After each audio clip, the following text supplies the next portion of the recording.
Hi, it's Clark on Temptress. Today I'm going to do an adventure log for April 2026. It's been a while. I'm not going to do them every month like we used to because, just not as much going on, but a lot's been going on. Today we're going to talk about some sailing I'm about to do, some updates on my inventions, and general status. Let's start with the general status. Just get the cancer out of the way. I've decided it's over. There is no cancer. It's been going a year. I'll keep with the blood test for another year, which is what they recommend. But it looks like I am clean. I'm pretty much starting to get well recovered from all the surgeries. If you've been watching my videos and thinking I'm getting fat, it's just swollen muscles from all the cutting they did. The surgeon said it would take about a year for the healing to really get going because blood flow had to go over some meshes. There was a lot going on in there.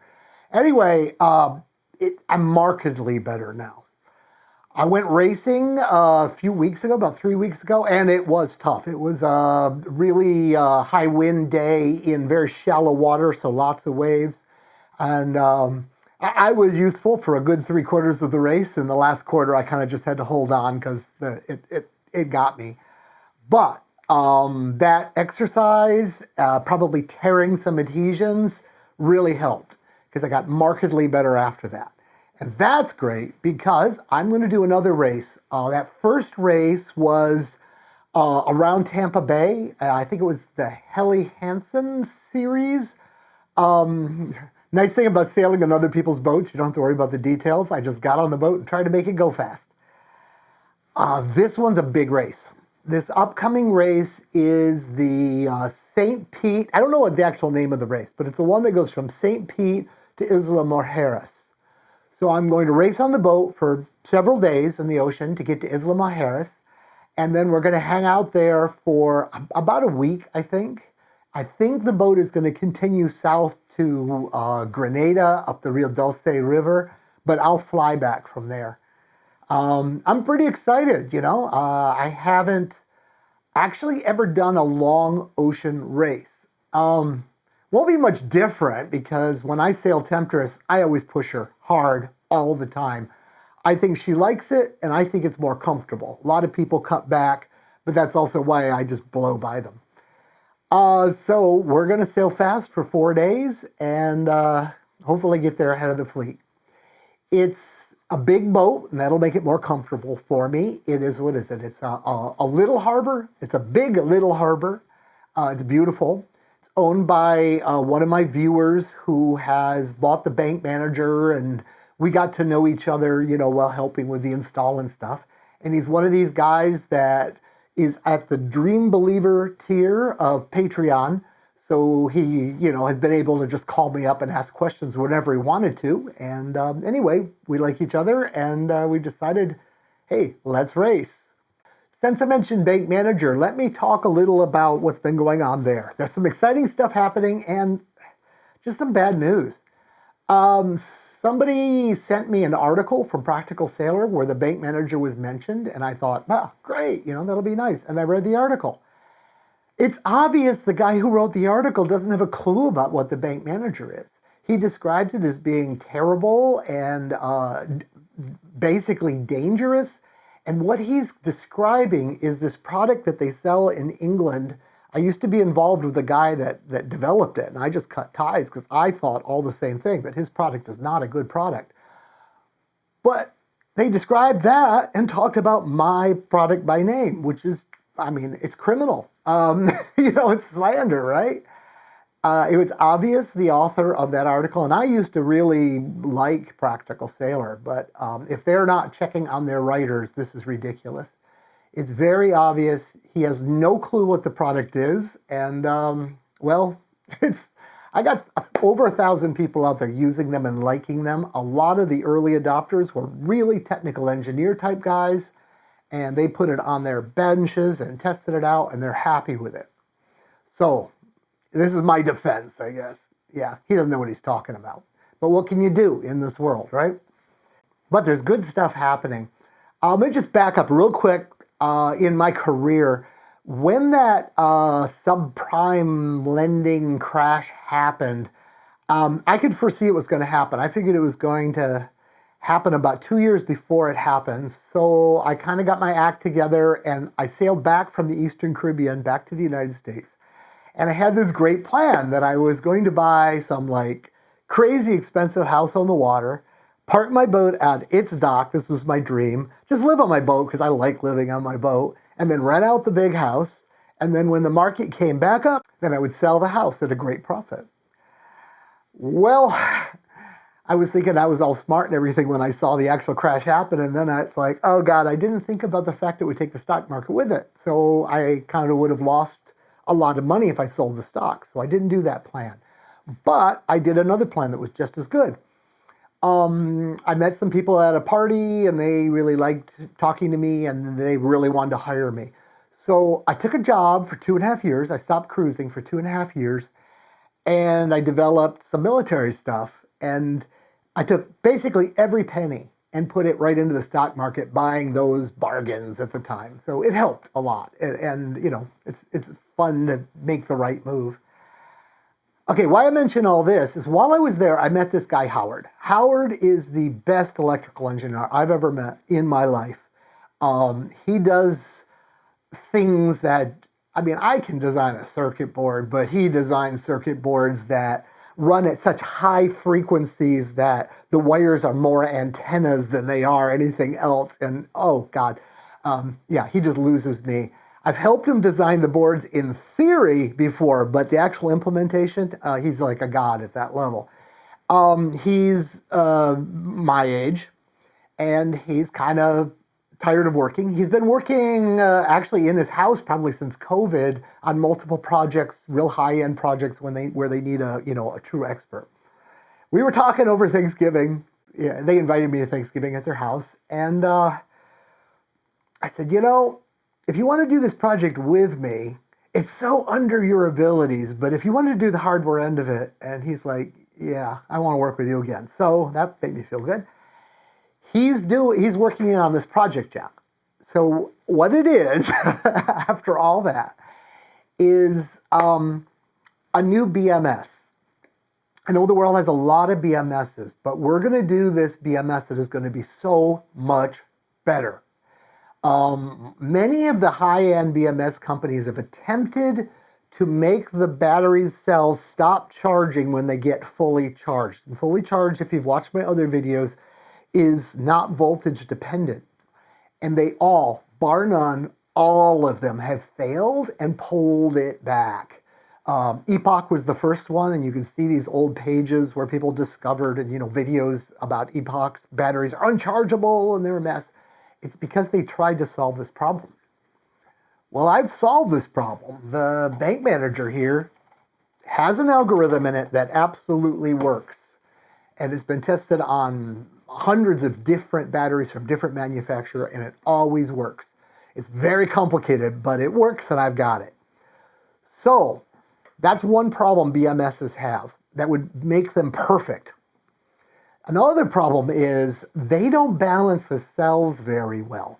All of them, whether they're passive or actively balanced, ask you to basically overcharge the battery up into the area where real damage is happening so that they can tell that the battery's out of balance. And then they very slowly, in some cases on the modern batteries where they kept the same BMS but put it in big celled batteries like 300 and 400 amp hours, it could take weeks to balance out. Well, this is just wrong. I mean, you are just harming your batteries. You're probably, if you do this for a week, you're probably taking 5 years off its life.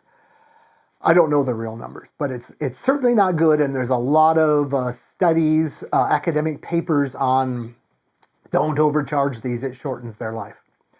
So I've got a different way of balancing. I'm calling it proactive balancing, and this BMS will have it.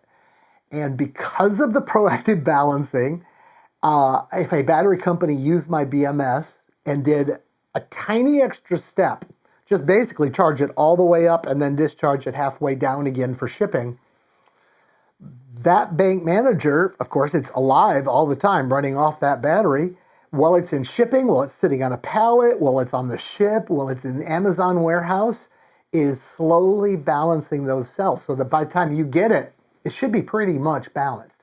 It'll probably do one more balance cycle because, it wants to dial right in. And then just occasionally it'll do a balance cycle. Other things about this one is kind of a rule of thumb. Don't put 4 together in parallel, or maximum of 4 together in parallel. And that's because they all charge slightly differently. And when you put them in parallel, you might overcharge one and undercharge another. It has to do with resistance. It has to do with, the wire size, the actual inside of the cells have different resistances. Well, with these BankManagers, in each battery, there's no limit. You could literally have 1,000 in parallel, and each individual battery would charge to its needs. So that would be kind of cool. I've been talking with Howard about some advanced stuff he wants to work on.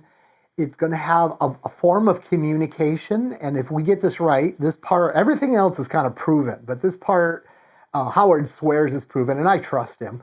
But in short, you just put the batteries together in parallel and in series, and the batteries will communicate with each other right over the power wires, and they will figure out their topology, and then they'll talk with each other. So if you had batteries in series, the batteries would actually not just balance the individual cells, but the batteries can balance themselves grossly so that all the batteries in a series stay in balance.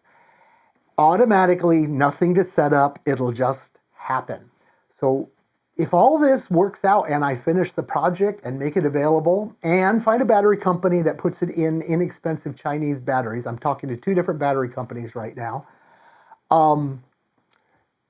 this will be a true drop-in. It will do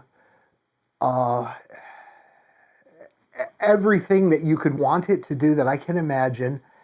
It can be married with lead batteries side by side in parallel. In fact, if you want to put it in an application that has an alternator, there still is that one caveat. You should never use lithium iron phosphate off an alternator. But if you have a lead in the system, just like when you're running with BankManager, that's perfectly okay. And since this now will marry with, in short, if you're a fan of the BankManager, it's like one of these plus a bunch of other features in every individual battery. Biggest problem with the BankManager, since I make them onesie, twosie, I just make a few at a time. I don't sell more than a couple hundred a year. These are kind of expensive. I've been trying to keep the price down, like I ate all the tariff costs and all of that. But when battery prices are coming down so much and these things cost more than some batteries, an issue. But we're gonna make this BMS as cost conscious as absolutely possible. And of course, if we can get the Chinese battery manufacturer to get them, they'll be buying them in huge numbers. So that will really help. On the other hand, we're borrowing no expense in technology. Howard really knows his stuff. We've done things together that are flying over Iran right now. I did the software and some of that, and he did the hardware. And we've got things that do video capture and really low latency compression, to fire the video stream back to the drone operator, all of that kind of stuff. I'm sure I've lost track of what actually is being sold because I haven't been associated with the company, but they were selling a lot of them into that kind of project. Well, he knows the military. We're both trusted developers on the military. We're both in America. All the development's going to happen in America. I think the boards might actually be made in America and then a cheaper version that's made in China, but it'll be the same board. We're making them to be able to sell to the US military because, money. But it's not a waste of it because you can't let military batteries have been touched by China. They are known to put things into the batteries. In fact, you have to sign contracts that let them put things into your batteries.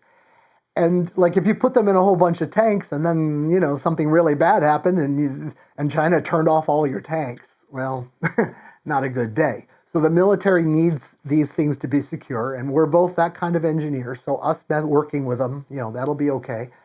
And Howard's going to go through all of that, and he's going to do UL testing. So this BMS will meet, the highest standards, not that silly European CE thing that just basically means you paid off the right people. UL is a serious standard. Anyway, all of that is the latest thing that's making me happy and making me think. So I hope all that happens. It might be a while because we're not doing it as a professional job. We're doing it as a hobby. But we are all fast, really top-notch developers, quite honestly. So anyway, enough bragging. I guess the last thing is, my main job. I'm still looking for that somebody to go traveling with and enjoy life with. I assume I'll go sailing again, but I don't know if I will. So I've been dating a lot more since I'm feeling a lot better now, but just haven't found the right person yet.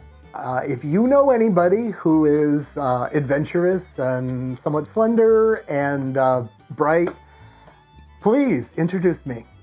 It might be a great match for both of us. Bye from Clark on Temptress.